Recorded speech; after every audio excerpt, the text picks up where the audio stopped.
Muy buenos días, siendo las 10 de la mañana de este día 23.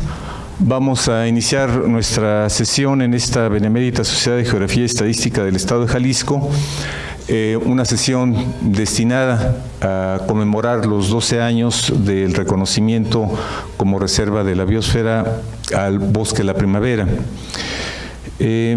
¿Por qué estamos desarrollando este evento dentro de la Benemérita?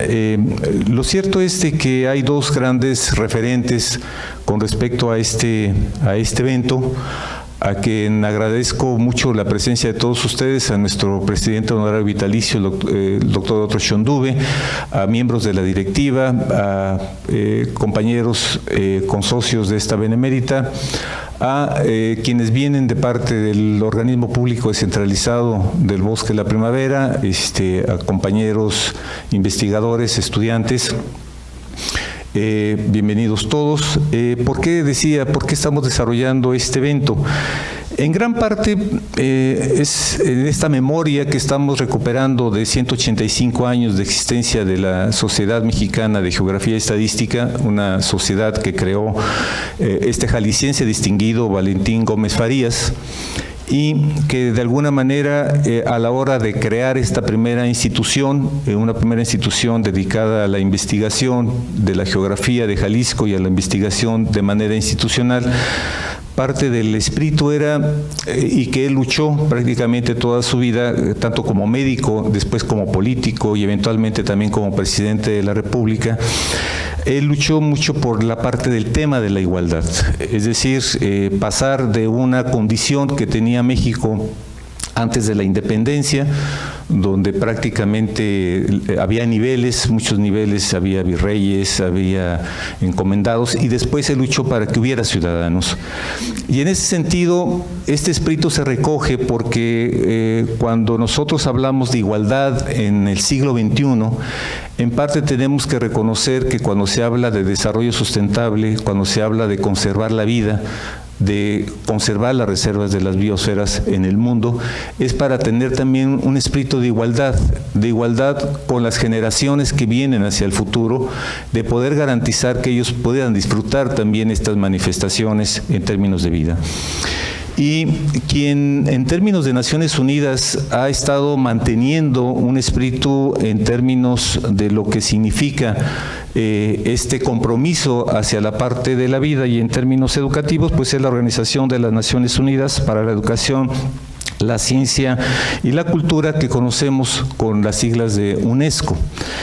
Precisamente UNESCO es quien a partir de la década de los 70 se empieza a impulsar a nivel mundial esta idea no de áreas protegidas cuyos polígonos hacia el interior era lo que importaba y que había que proteger, sino áreas de vida que podía interactuar con los seres humanos. Y de ahí surge el programa MAP, el programa Hombre y la Biosfera, y desde los 70s la UNESCO ha estado buscando rutas en términos globales a nivel mundial para tratar de encontrar vías en donde esta comunicación permanezca como, no solamente como un seguro de vida para los seres humanos, sino como elementos que nos permitan trascender la importancia que podamos tener en una vida, en un ciclo de vida particular, a una vida más en términos planetarios.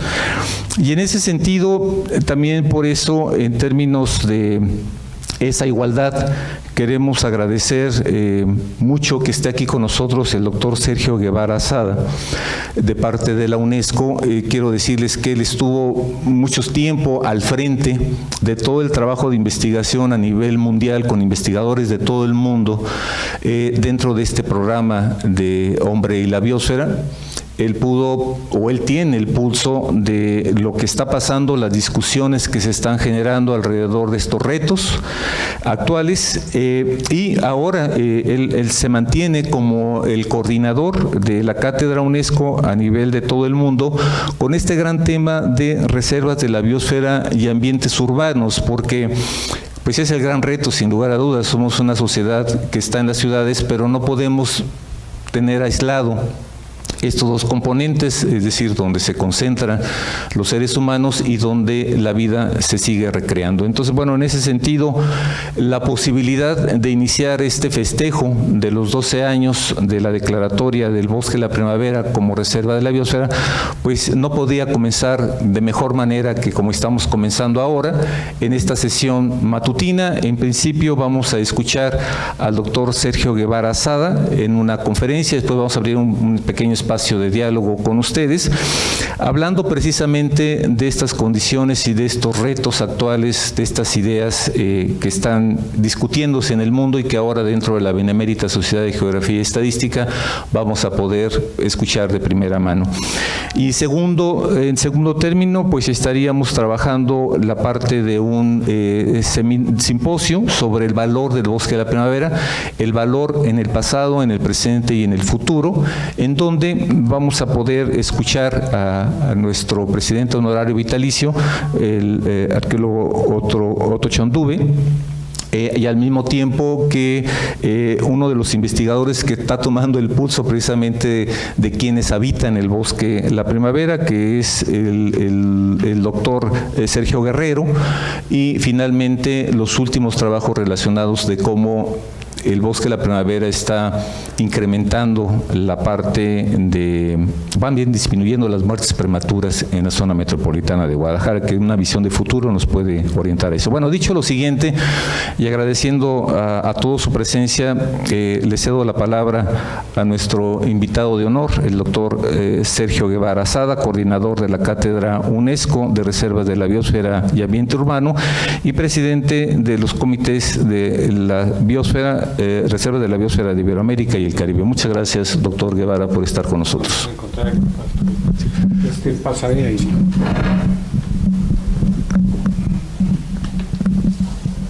Sí. Muy buenos días. Tengo que agradecer muchísimo la invitación para estar aquí presente frente a ustedes en esta sesión de la Benemérita Sociedad, que es realmente una sociedad tan importante, tan señera, tan emblemática del estado de Jalisco y yo creo que del país. Agradezco mucho la invitación que me hizo el doctor Arturo Curiel para estar aquí, la presentación que ha hecho, y agradezco mucho también la presencia del presidente honorario vitalicio de esta Benemérita Sociedad, y agradezco mucho la presencia de todos ustedes. Para mí es muy emocionante estar aquí, se los digo, porque reconozco la importancia que tiene un foro tan antiguo y tan importante para dirimir asuntos de gran importancia como el que ahora nos atañe, de la Reserva de Biosfera La Primavera. Entonces, si ustedes me permiten, voy a...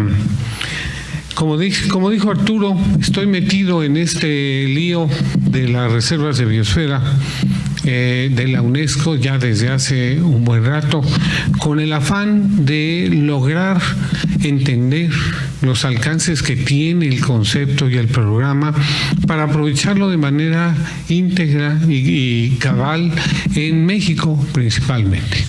Déjenme decirles que como contexto que México, dentro del programa MAP, es uno de los países más señalados y que participa más activamente, no solo en los trabajos rutinarios, sino a nivel de propuestas, de modificaciones, etcétera.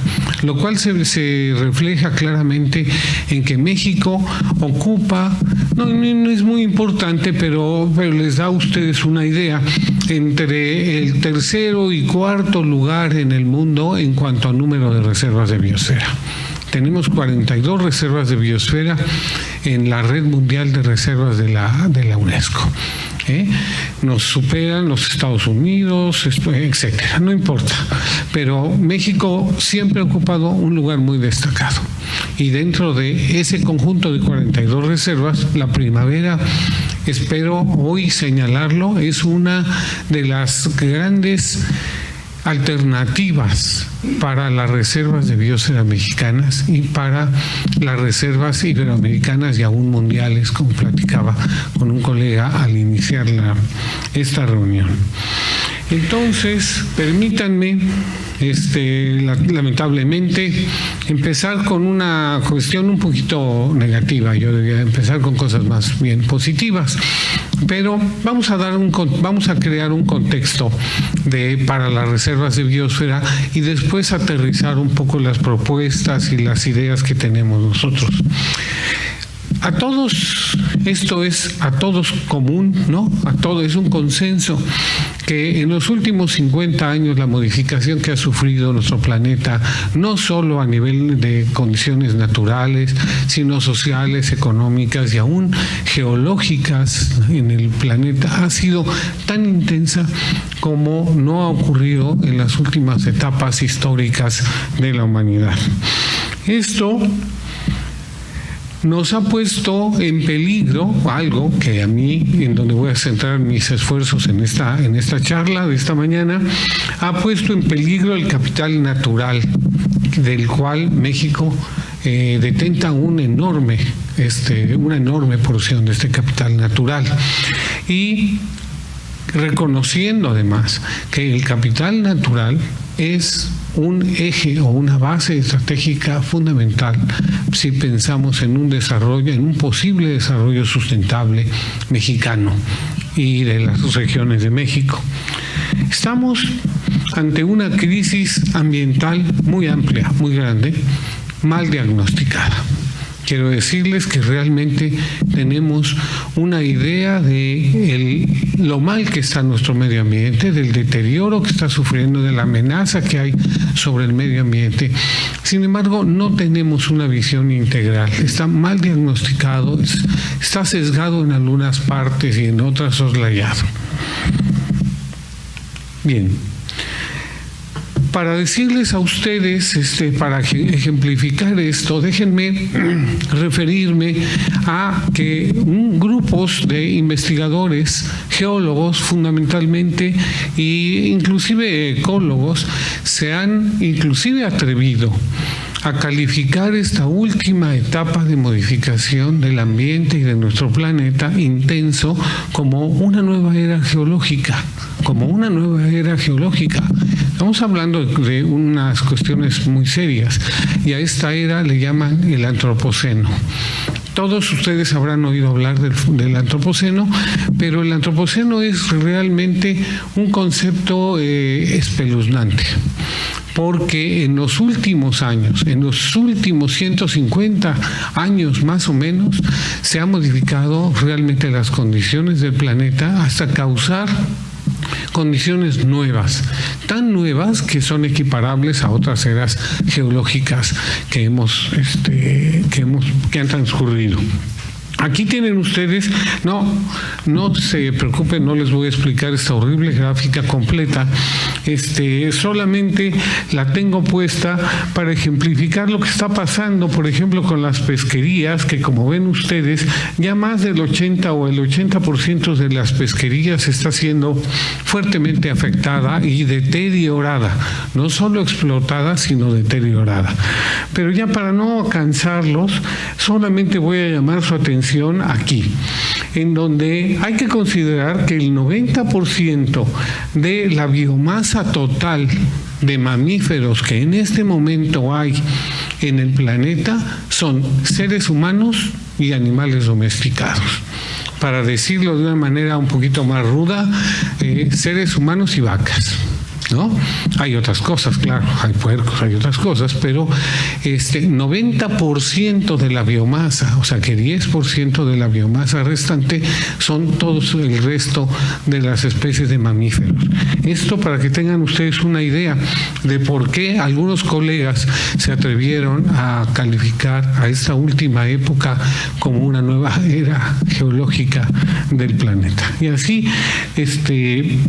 tenemos que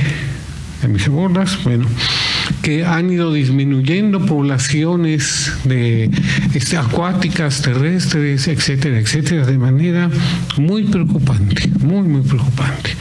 Probablemente no irreversible, pero sí muy preocupante.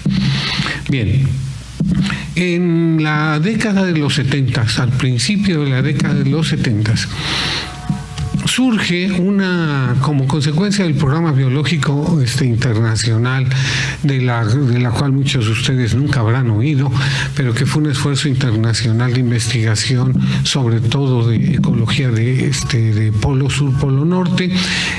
Surge en la UNESCO, en las Naciones Unidas, en UNESCO, en el seno de UNESCO, una iniciativa muy interesante que fue un programa para analizar el papel del hombre y la biosfera. Sin ofender y sin querer crear un problema de género, hombre se queda como un genérico. En realidad es Man and Biosphere, es la traducción directa de hombre y biosfera. Ya hay unos intentos importantes para modificar eso, pero todavía la marca de calidad se sigue usando. Este programa tuvo muchos y tiene muchos desarrollos interesantes, pero uno de los que son más interesantes y que ha tenido mayor trascendencia probablemente en todo el planeta es el concepto de reservas de biosfera. Probablemente el nombre reserva de biosfera no es el más afortunado, es un nombre bastante feo, ¿no? Se les ocurrieron cosas geniales, menos el nombre, ¿no? Reserva tiene unas connotaciones de aislacionismo muy feas, biosfera está bien, pero bueno, se le ha quedado también hasta la fecha y ahí sigue, aunque tenga ese nombre feo, ha tenido una enorme trascendencia, porque se crea en ese momento, en principio de los 70, un concepto de manejo del territorio muy interesante. Un concepto del manejo del territorio considerando a la población, considerando que el territorio puede ser gestionado y puede ser manejado a través de una serie de zonificaciones o de zonificaciones sobre el territorio y de interacción con la población que ya existe. Una suerte de ordenamiento entre lo natural y lo rural, entre lo natural y lo urbano inclusive. Este mecanismo, este concepto, que es un concepto en los 70 muy avanzado, fue muy bien asimilado. Este es el esquema de lo que es la reserva de biosfera territorialmente. Todos ustedes lo conocen bien. Esto no me lo dibujaron redondito, pero se conoce en la UNESCO y en las Naciones Unidas como el modelo del huevo frito, ¿no?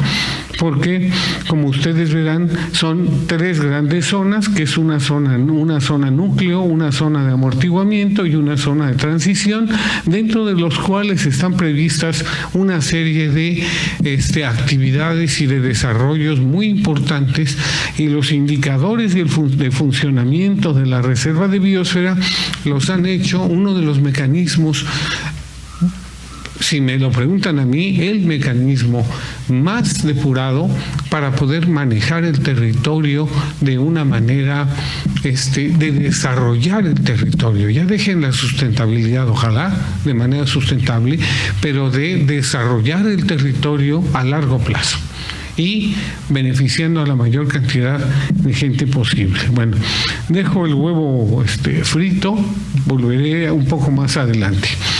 Entonces, las reservas de biosfera que cumplen con tres funciones muy importantes principales: conservar las especies, los recursos genéticos, los ecosistemas y los paisajes. A esto voy a volver más tarde, porque este concepto de paisaje probablemente fue una de las posiciones visionarias del concepto de reserva de biosfera. Cuando se hablaba de biosfera, cuando se hablaba de ecosistemas, ya reservas de biosfera, en función de cómo integraba el territorio y cómo integraba lo social y lo natural, creó no el concepto, pero sí el acercamiento al tema de paisaje como la unidad de trabajo para reservas de biosfera. Fue ignorado mucho tiempo, pero ahora lo estamos recuperando y lo vamos a recuperar. Además, pretenden promover el desarrollo social, cultural y económico de manera sustentable. Esto también es muy importante, a diferencia de otras categorías de áreas protegidas. Y por último es apoyar y respaldar la investigación, la educación, la formación de recursos humanos y el seguimiento permanente de las actividades de interés local, nacional y mundial encaminadas a la conservación y al desarrollo sustentable. Obviamente a principios de los 70 no se le llamaba desarrollo sustentable, se le llamaba desarrollo a largo plazo, desarrollo racional, desarrollo de otros tipos, pero era efectivamente sinónimos de lo que posteriormente fue el desarrollo sustentable. Bien. Tuvo muchísimo éxito el tema desde principios de los 70 hasta este año se aprobaron nuevas reservas. Andamos aproximadamente, qué tontería de error, perdón, son 689 reservas, no 189, son 689 reservas en 120 países. Este mapa feo, porque es un mapa feo el que publica, no han logrado hacer bien su mapa. No, aquí si ustedes quieren las pueden contar, si no, si no están seguros, pero son 689 reservas en todo el mundo. Es un concepto ampliamente aceptado. ¿Por qué es ampliamente aceptado? Porque es muy versátil, porque se adecúa a muchísimas condiciones. Y esto favorece que se use en casi cualquier tipo de sitios, regiones, condiciones sociales, económicas, naturales y no naturales. Muy bien, 120 países de más o menos 200 que estamos registrados, también es una marca muy importante. Aquí están acumuladas las reservas de biosfera en un gradiente, ¿no? El más oscuro, que es verde, es más de 35 y así va bajando. Y aquí pueden ustedes ver efectivamente que hay México forma parte junto con los Estados Unidos, y bueno, aquí le suman Alaska, aunque por ser parte de los Estados Unidos, nada más, porque no hay tantas reservas de biosfera en Alaska, pero estos países, México y Estados Unidos en América, son los que encabezan el programa de reservas de biosfera. España es un activísimo participante y la Unión Soviética, y por ahí anda China, Australia, etcétera, todos están metidos en el ajo, y esto es extremadamente importante. Aquí sí dice 689 reservas en 120 países, ocupan más o menos 10 millones de kilómetros cuadrados. A nivel del planeta pueden ustedes decir, es muy poquito, pero 10 millones de kilómetros cuadrados no es poquito. Es muchísimo como capital natural, cultural, social. Están involucradas directamente en esas 689 reservas alrededor de 170 millones de personas. También, comparado con los números estratosféricos de la población de nuestro planeta, pues puede no ser mucho, pero son muchas gente las que están metidas y involucradas en esto. Y sin embargo, las reservas de biosfera más las otras áreas naturales protegidas que forman parte del conjunto, ¿no?, en donde se engarza, donde se articulan las reservas de biosfera, se han desarrollado hasta niveles altísimos, ¿no? Si ahorita sacamos más o menos el número reconocido oficialmente de reservas naturales en el mundo, deben ser como 170,000, tal vez un poco más, juntando diversas categorías de parques nacionales, santuarios, hay un montón de categorías y reservas de biosfera. Esto ha avanzado muchísimo y el capital natural que hay acumulado es inmenso, tan inmenso que ya no lo podemos guardar debajo del colchón. O sea, lo hemos estado cuidando y protegiendo, pero llega un momento en que los ahorros que uno tiene ya no los puede manejar debajo del colchón. Tiene que, o los arriesga y los invierte, o corre el riesgo de que el dólar siga subiendo y los ahorros sigan bajando, ¿no? O otras cosas peores. Pero a pesar de este esfuerzo que ha sido exitoso, de todas las áreas naturales protegidas y de las reservas de biosfera en particular, seguimos enfrentando una crisis. Probablemente una crisis menos acusada de lo que tendríamos en caso de que no hubiera las áreas naturales protegidas y reservas de biosfera. Aquí hago un pequeño paréntesis para decir, reservas de biosfera están catalogados dentro del gran conjunto de áreas naturales protegidas, pero en realidad, las reservas de biosfera, a pesar de que tienen una parte de área natural protegida, es mucho más que una área natural protegida. Yo diría que las reservas de biosfera quedan mejor en un conjunto denominado áreas protegidas. Y lo de natural, vamos a verlo con un poquito más de detalle. Sin embargo, bueno, seguimos enfrentando una crisis. Eso no quiere decir que hayamos fracasado, insisto. Vamos delante con eso, pero necesitamos dar un paso mucho más grande del que hemos dado para enfrentar esa crisis ambiental que nos sigue preocupando a todos cotidianamente. Si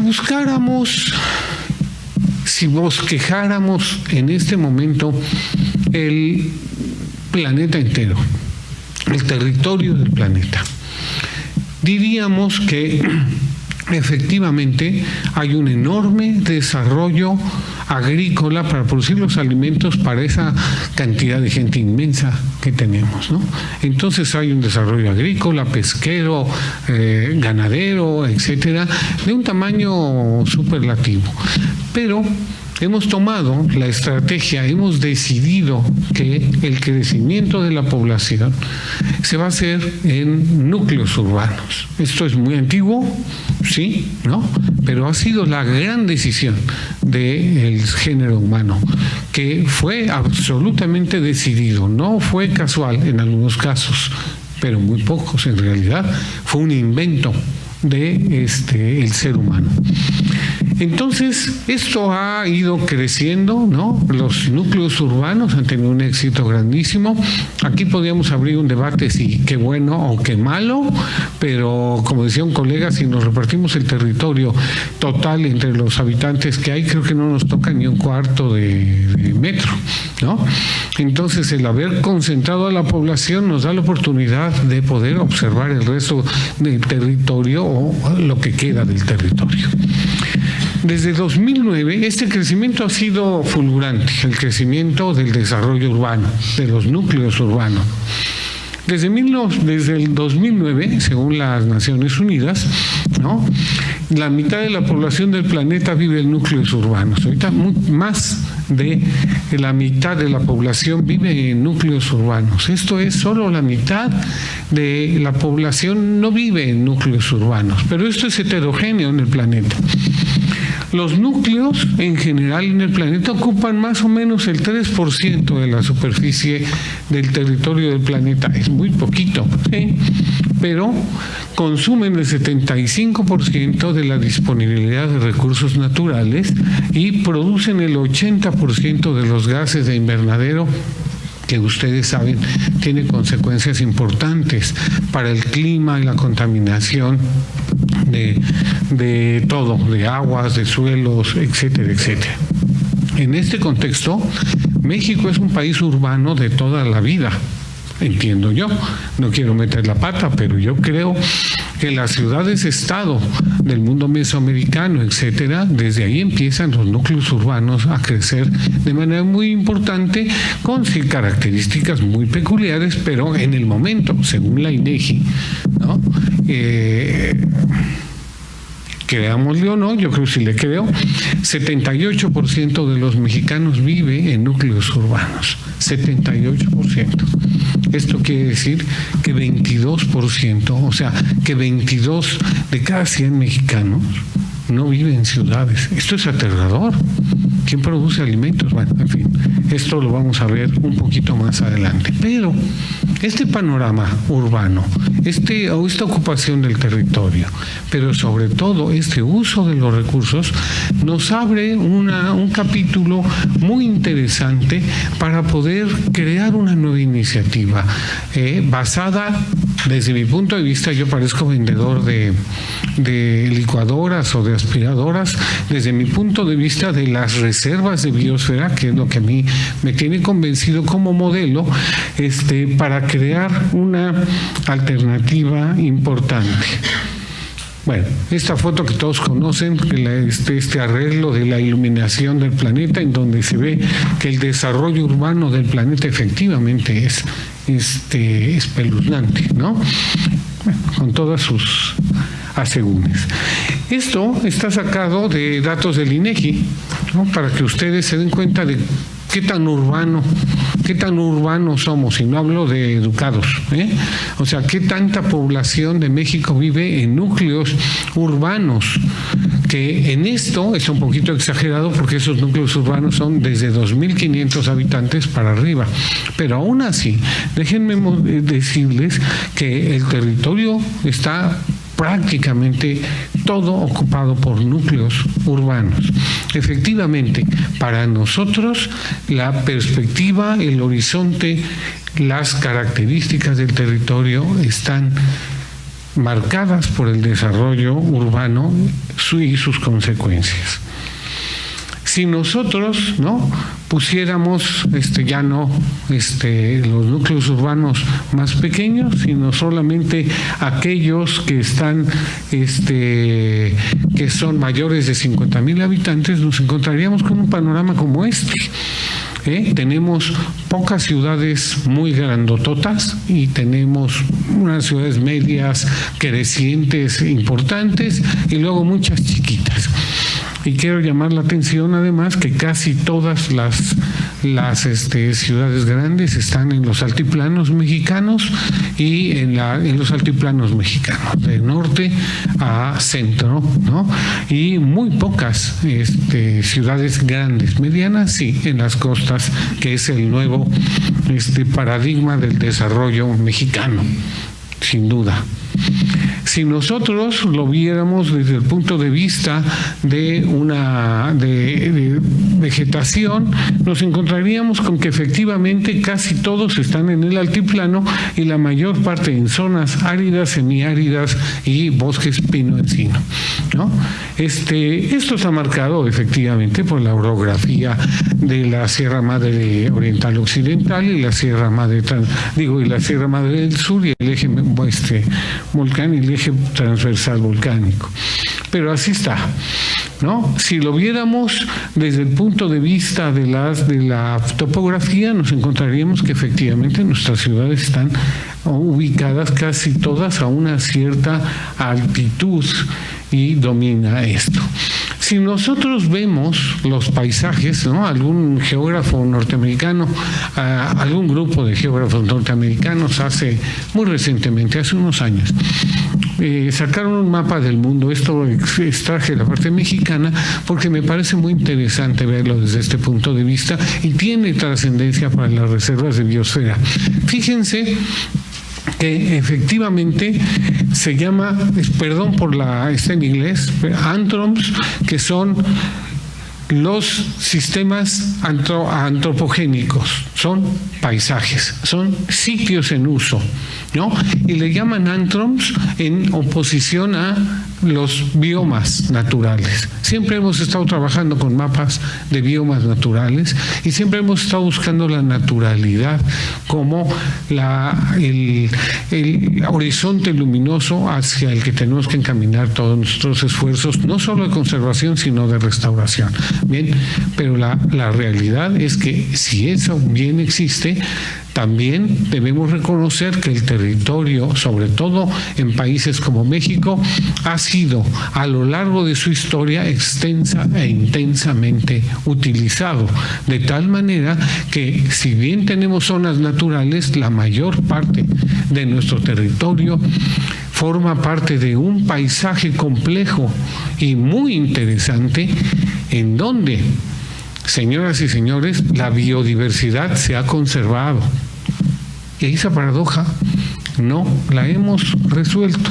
¿Por qué en un país, en un territorio que tiene tanto tiempo de uso que ha sido, desde el punto de vista de algunos de mis colegas, alterado y destruido desde hace muchísimo tiempo, cosa que no comulgo, sigue siendo uno de los países megadiversos del planeta.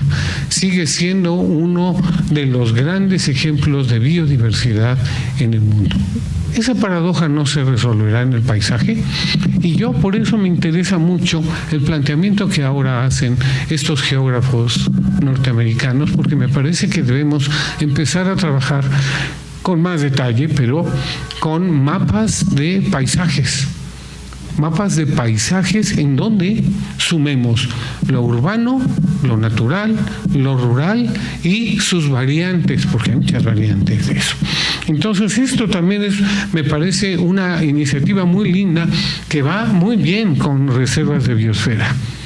Bien, a partir de esto me atrevo a decirles a ustedes que la sustentabilidad socioecológica de nuestro territorio, de México, buena parte de Iberoamérica y de todo el mundo, pero yo me centro mucho en las condiciones de nuestro país.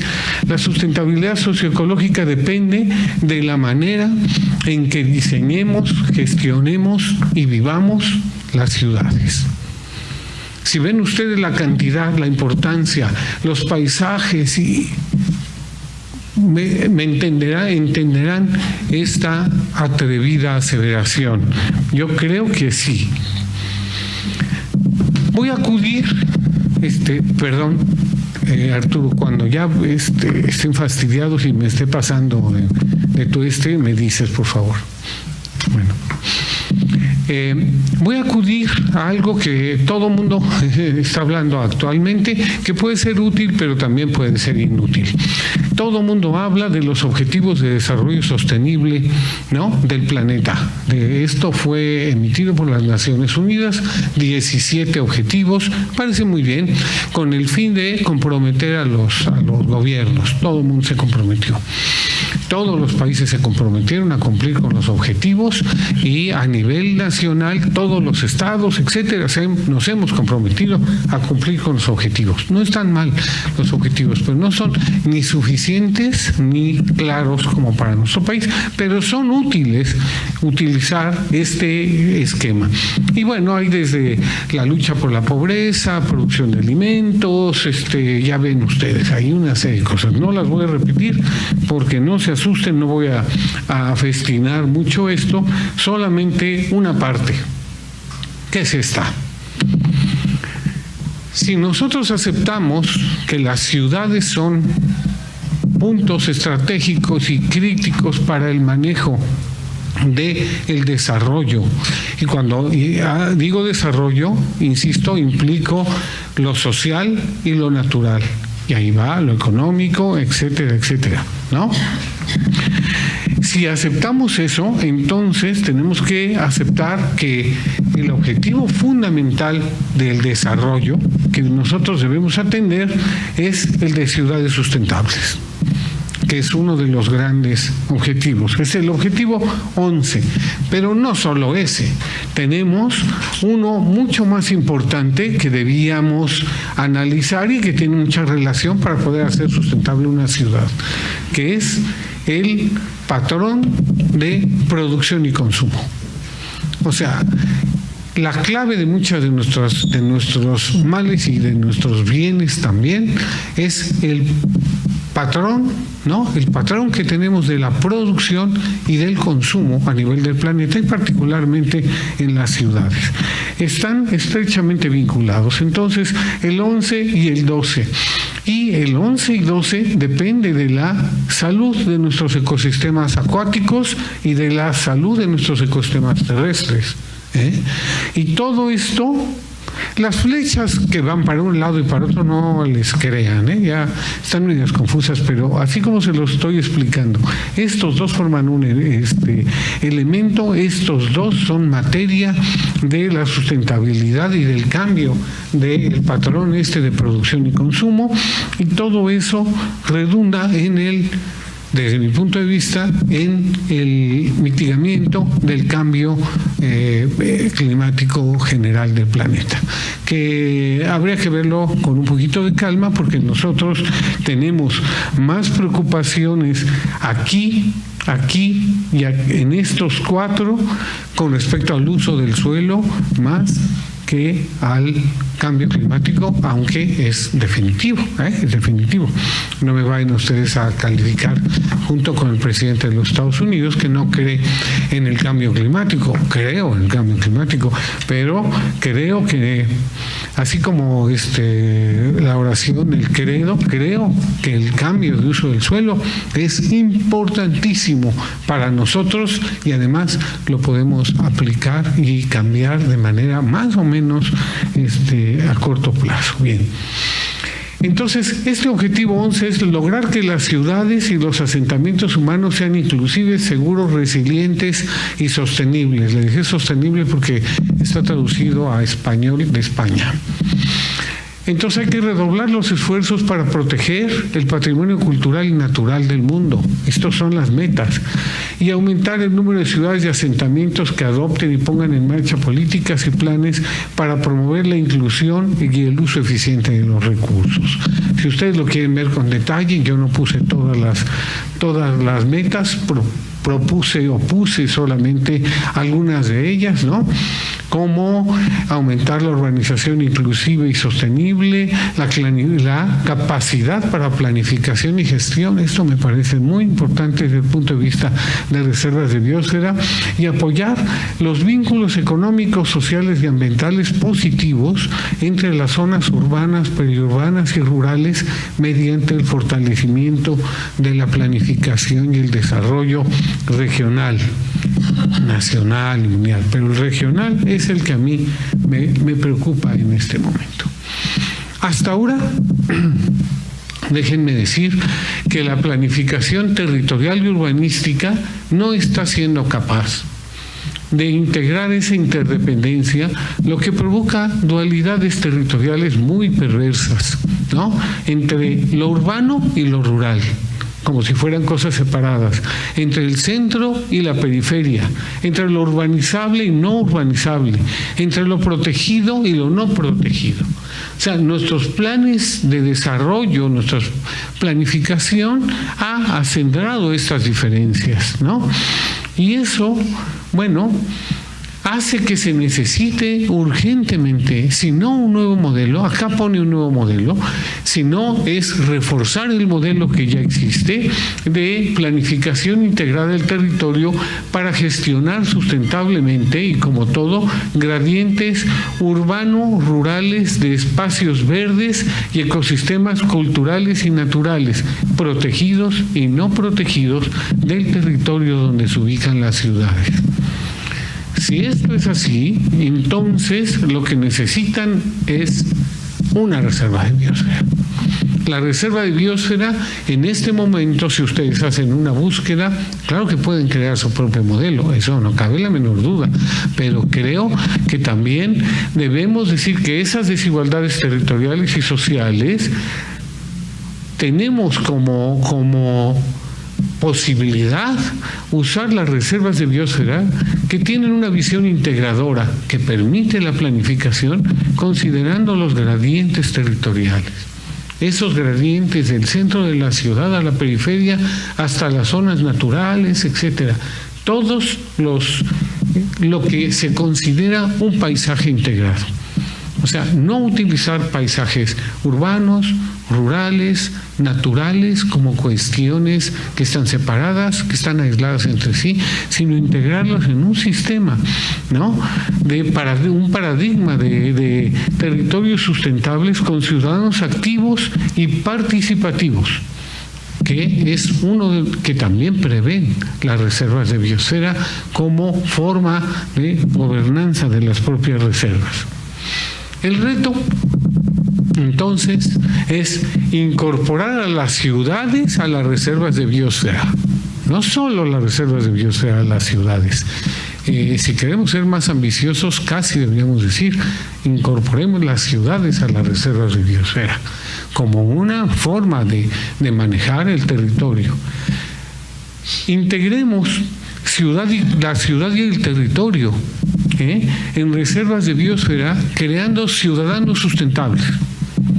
Esto es muy importante. O sea, sí, la sustentabilidad es una utopía buena que perseguimos, pero un ciudadano sustentable es un ciudadano resiliente, es un ciudadano participativo y además con capacidad de innovación, ¿no? Y esto es lo que queremos hacer. Y por último, diría yo, hay que ruralizar las ciudades y urbanizar las comunidades rurales. Acercar ese gradiente y que no haya esas dualidades tan grandes y tan importantes. Bueno, este es el bosque de Chapultepec, para que vean que queda algo verde, ¿verdad? No tiene nada que ver, pero se veía bonita y la puse ahí, ¿no?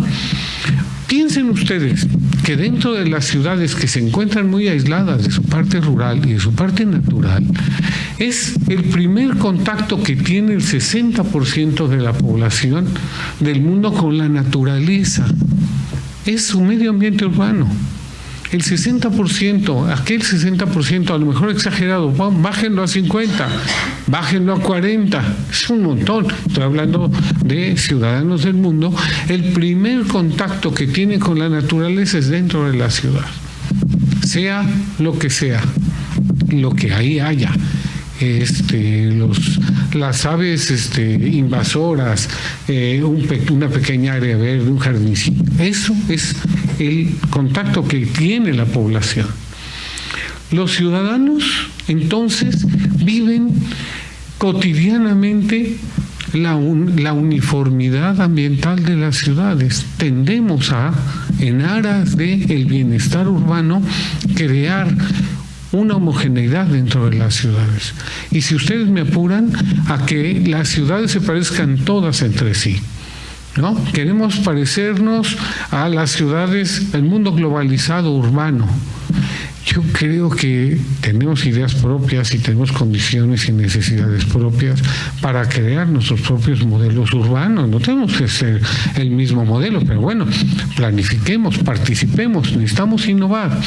Pero esta uniformidad biológica, esto no lo digo yo, lo dicen unos señores que ahora se llaman psicólogos de la percepción, o sea, psicólogos ambientales, que se dedican a analizar la percepción que las gentes tienen de sus entornos y de sus medios ambientes. Kahn, etcétera, les puedo pasar la cita, es muy interesante, les produce una cosa que estos autores llaman amnesia ambiental generacional. Esto es muy grave. Yo no soy psicólogo, desde luego, pero entiendo el planteamiento y me parece interesante de analizar. Y ellos mismos dicen: la degradación ambiental que un ciudadano ocasiona es inversamente proporcional a la calidad de la naturaleza que experimentó durante su niñez y las generaciones anteriores. Esto es tremendo, ¿no? Esto es tremendo, porque si creemos que lo podemos modificar de la noche a la mañana, sí y no. Estamos hablando de generaciones, pero esta amnesia generacional puede ser la causa de una degradación ambiental y de una insensibilidad y una percepción del medio ambiente muy sesgada.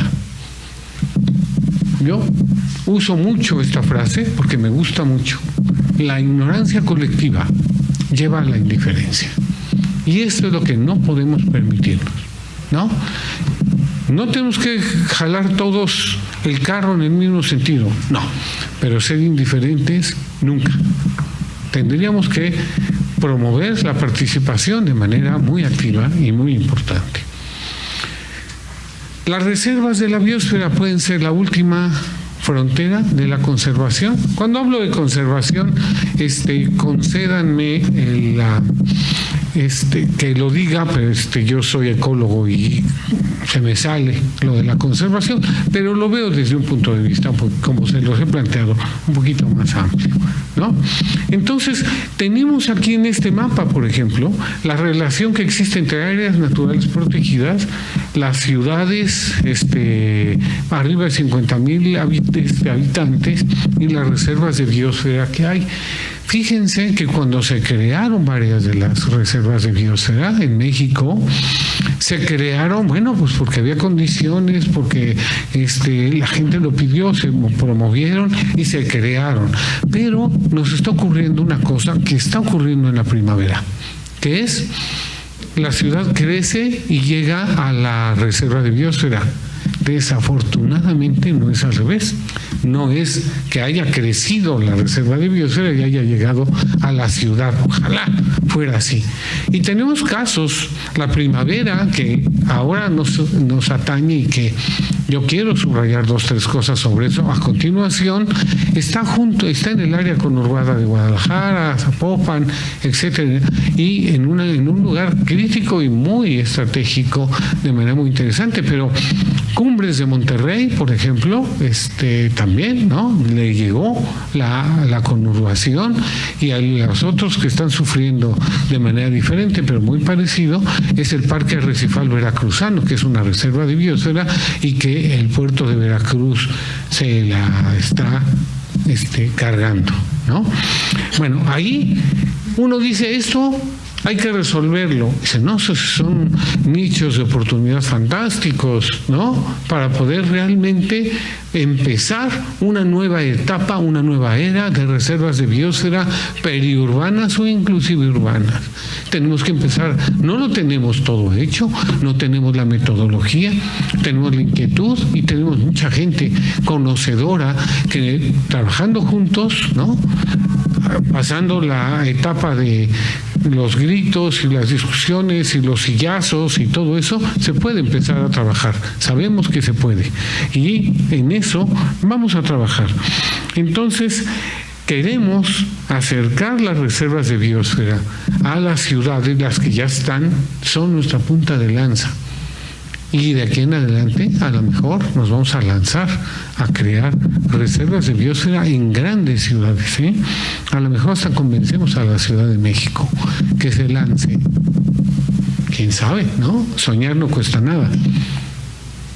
Bien, entonces los objetivos que perseguimos con esto sería modificar el modelo de producción y consumo, aportar una herramienta de planeación territorial, incentivar la participación de ciudadanos a través de una nueva percepción del ambiente y crear un nuevo modelo urbano más sustentable y resiliente.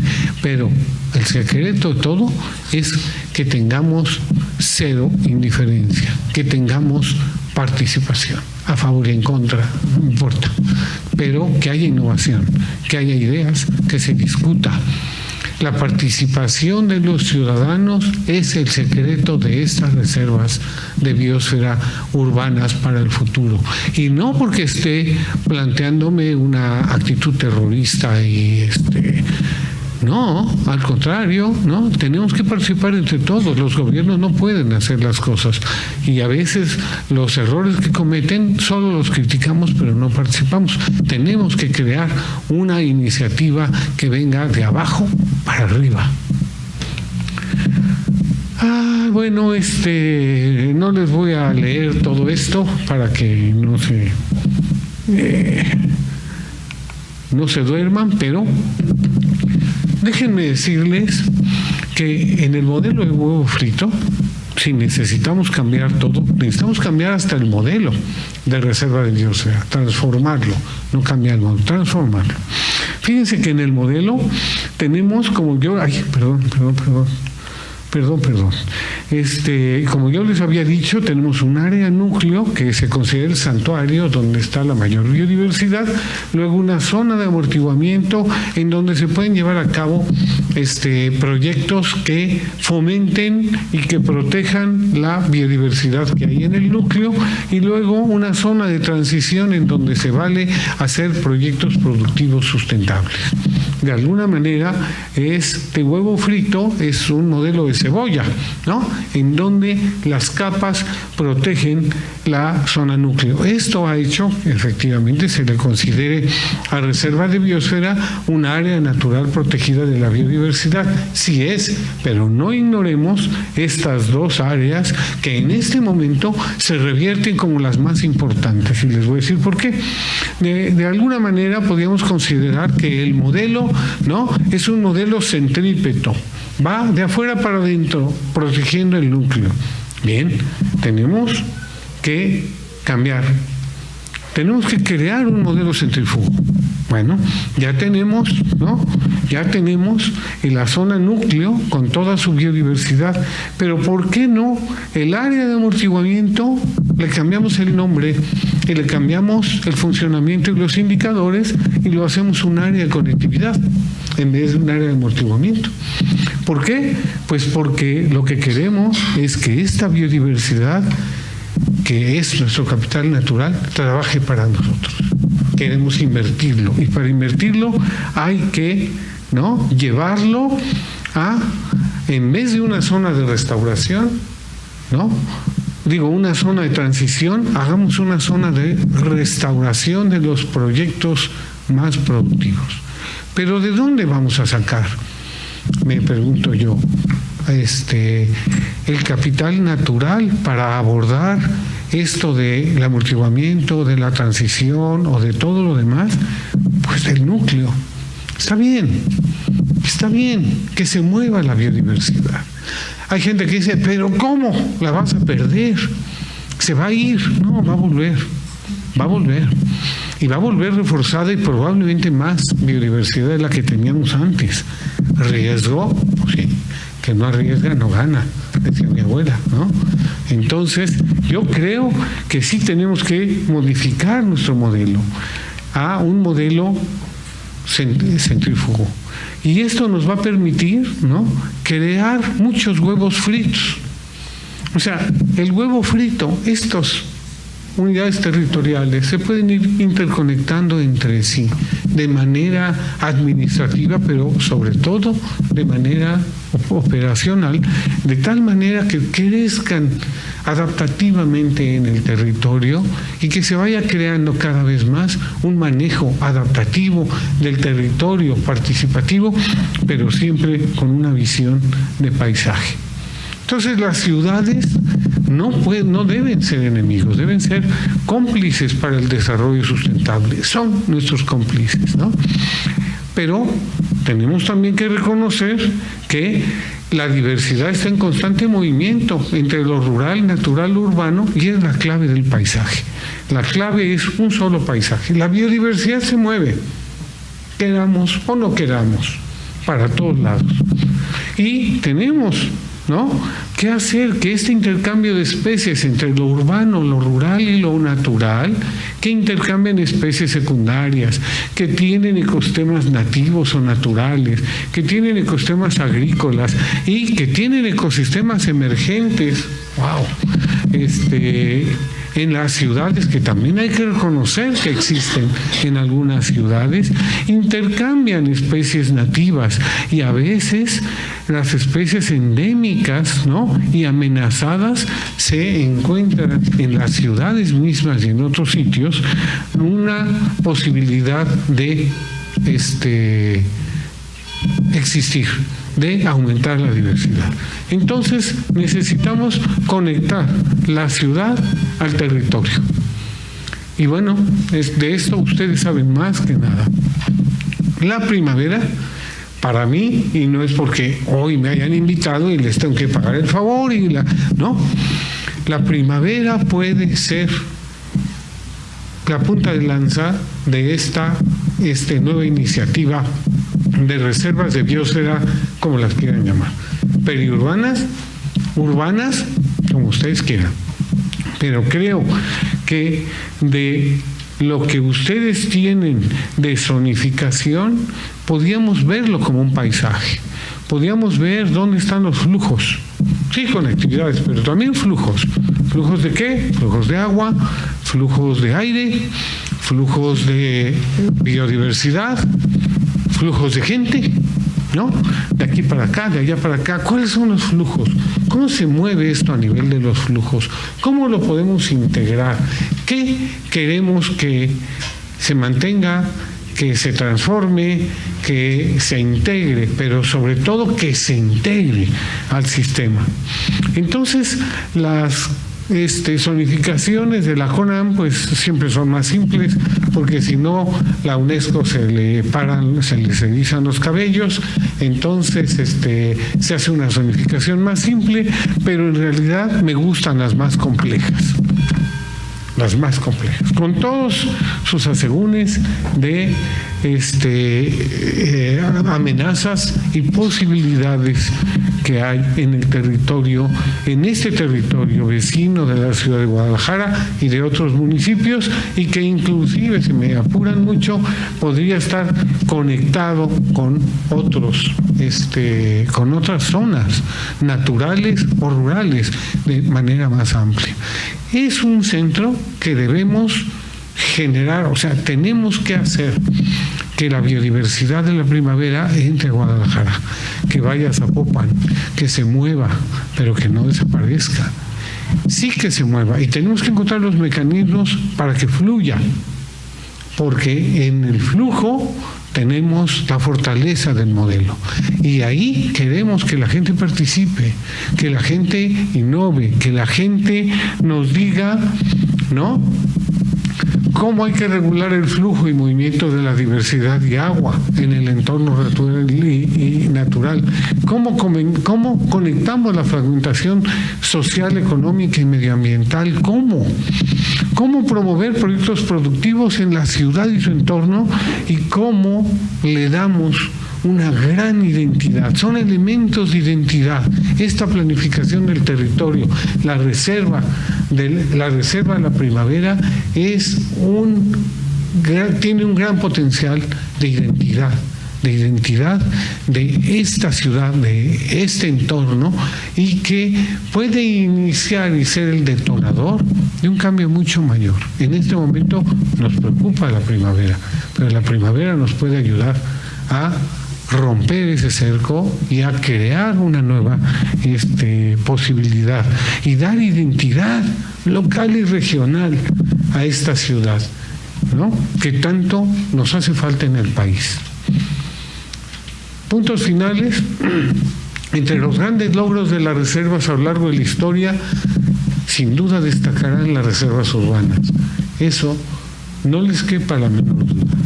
Créanme, con la visión que hay a nivel internacional y regional. Las reservas de biosfera urbanas son el horizonte de este siglo. ¿Qué se va a lograr con las reservas urbanas? ¿A cuánta gente vamos a involucrar? A todos. ¿Cómo contribuye a una buena administración y manejo? ¿Cómo se aprovecha la comunicación y la globalización para contribuir a una sociedad de conocimientos local que nos refuerce? Y es la gran posibilidad de hacer equitativo y participativo nuestro proyecto de ciudad, de región y de país. Tenemos que crear los indicadores, pero indicadores no de calidad. Sí, ya hay de calidad del agua, calidad del aire, una serie de cosas. Tenemos que buscar cómo medimos los gradientes de biodiversidad y cómo se mueven, cómo crece y decrece el conocimiento de la población, el interés de la población por hacer las cosas, cómo medimos la capacidad de innovación de sectores sociales, etcétera. Tenemos que crear esos indicadores, ¿no? Transformemos el área natural protegida, la primavera, no en un área natural protegida, sino en un área protectora de la ciudad de Guadalajara y el área conurbada. No protejamos, ayudemos a que nos protejan. Cambiemos la visión de proteger por ser protegidos. Piénsenlo, es un cambio de paradigma, es un cambio total de paradigma, pero un cambio de paradigma muy tonificante, ¿no?, muy edificante. En fin, a mí me lo parece. Muchas gracias.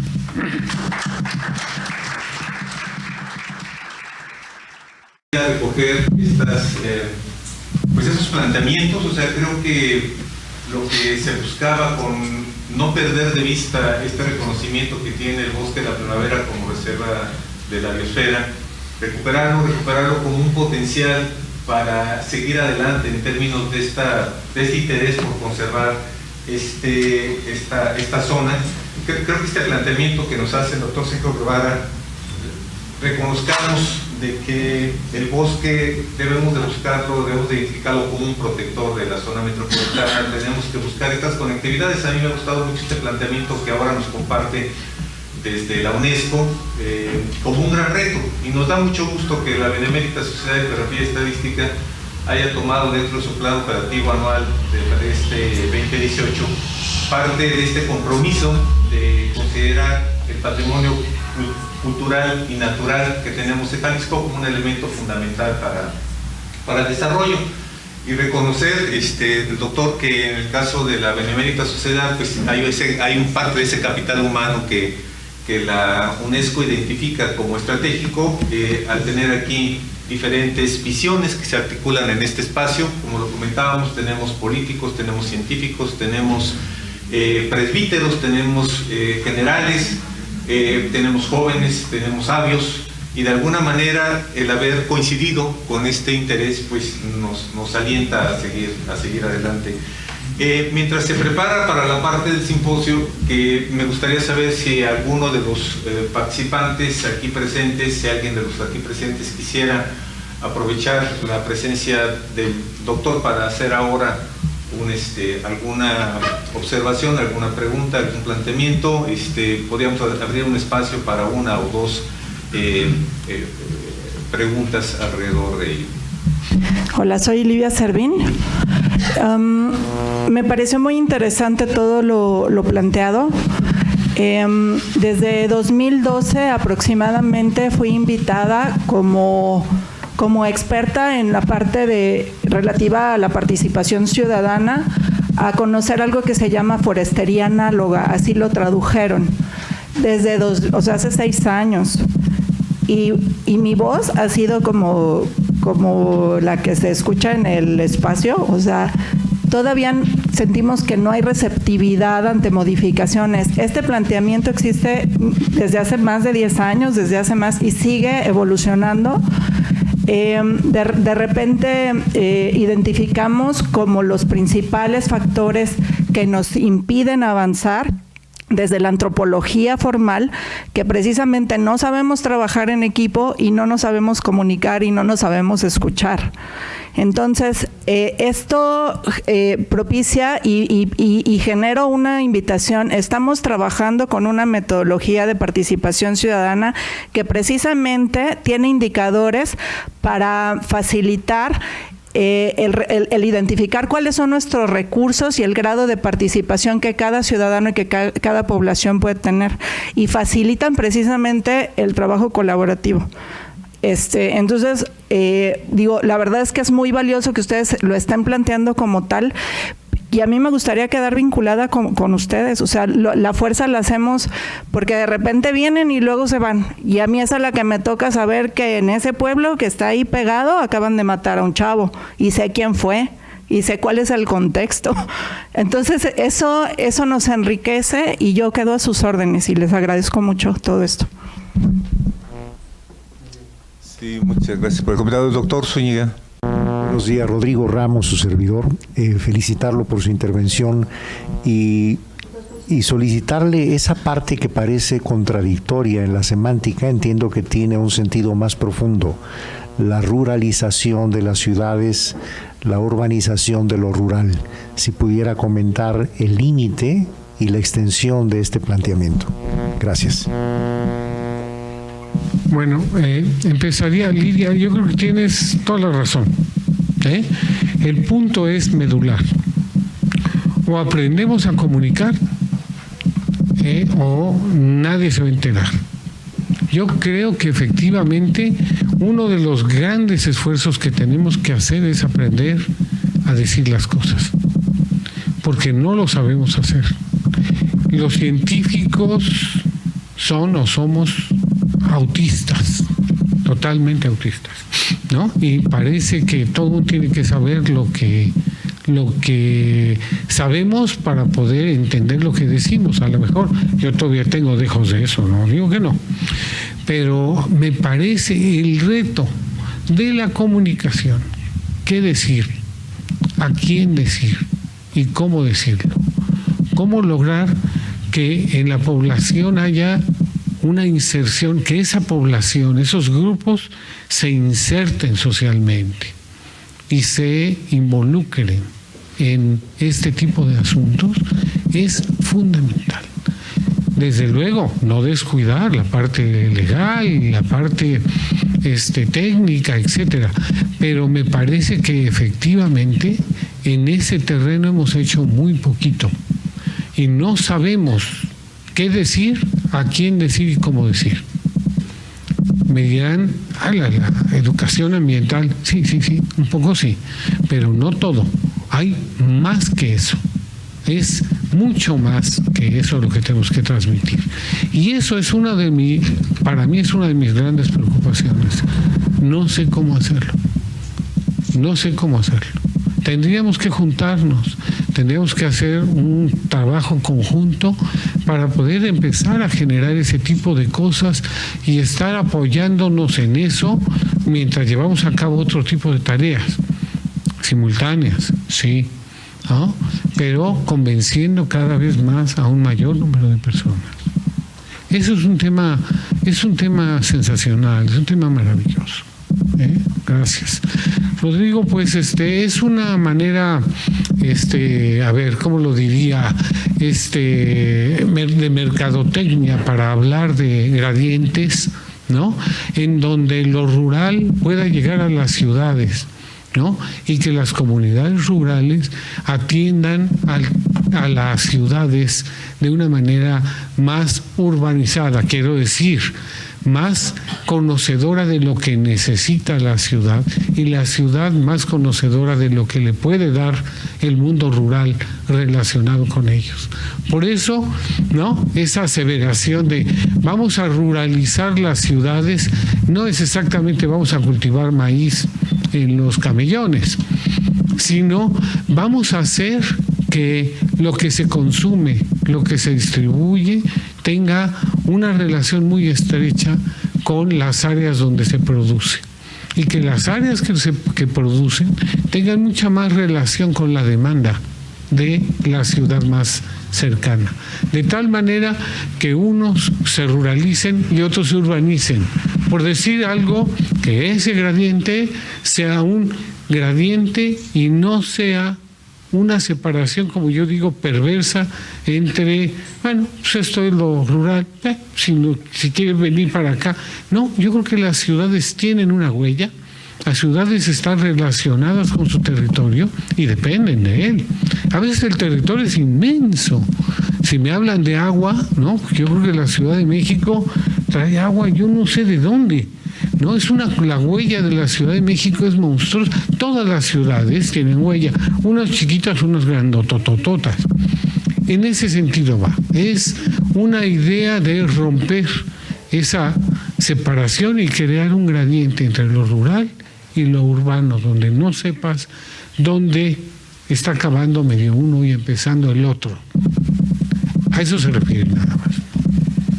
Sí, bueno, muchas gracias. Muchas gracias al doctor Ramos Zúñiga por haber hecho esta intervención. Él es miembro de la directiva actual de la Benemérita Sociedad de Geografía y Estadística y pues su área de trabajo es precisamente esa parte del cerebro y sus funciones en términos de la memoria, de la conectividad y sin lugar a dudas el estar aquí presente y dialogar nos da estas múltiples posibilidades de interactuar y seguir interactuando ante estos retos.